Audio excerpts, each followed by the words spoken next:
Before increasing your ad spend, please watch this video first. Because if you're like most e-commerce brands right now, you're probably burning money and you're not even realizing it. If you had a leaky bucket, would pouring more water into that leaky bucket solve the issue that you're having? Probably not. But that's exactly what most e-commerce brands are doing right now with their advertising. They're pumping more money into acquisition without having the correct foundations in place to get these customers to come back. And this is the exact thing that we help e-commerce brands do with results like these and generating over $50 million in client revenue over the past 12 months. But without going too far into that, let me break down this problem first. Right now, your advertising costs are increasing every single month. Your CPMs are up on Meta and your CPCs are up on Google, and TikTok, by the time this video even comes out, is probably going to be banned in the US. But here's exactly where most brands go wrong. They see their revenue plateauing, and the first thing that they think of is throw more money into ads and acquire new customers. While acquiring customers is of course necessary to grow your business, what the most problem is with a lot of brands is they'll spend $50, $60, even $100 to acquire a customer worth perhaps $70. This is what we call a broken LTV to CAC ratio. LTV stands for lifetime value, while CAC stands for customer acquisition cost. This essentially means that most brands are spending more to acquire a customer than that customer is worth to the business. And that is simply not a sustainable business strategy. So you might be sitting there wondering, what the hell is the actual solution here? The solution here is to capture that website traffic,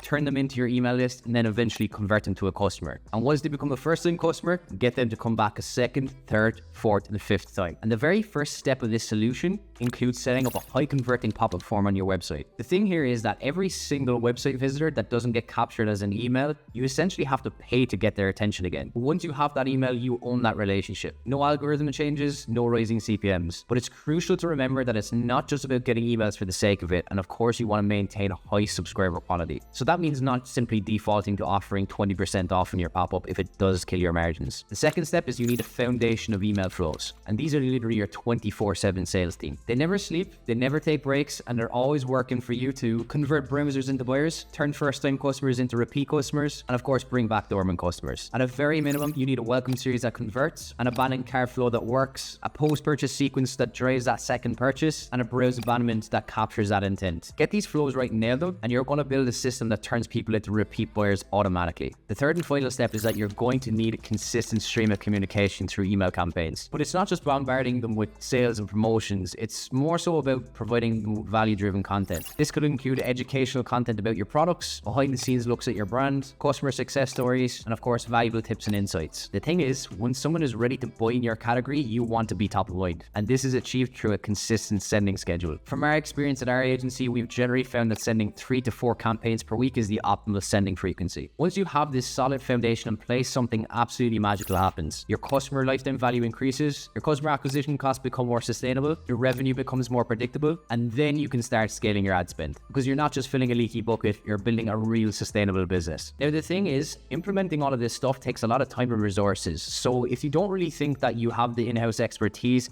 feel free to click the link down below in the description and have a chat with myself, where we have a team of dedicated retention marketing experts that will be able to help you scale your brand in 2025. Or if you're not ready for that just yet and want to get a bit more guidance, feel free to tap the link down below in the description to my 130-page, yes, 130-page document on our A to Z strategy on how we've achieved $50 million in client revenue over the past 12 months. And if you're not interested in both of those, feel free to watch this video where I share the 3 things we changed to double our clients' revenue in the last 12 months.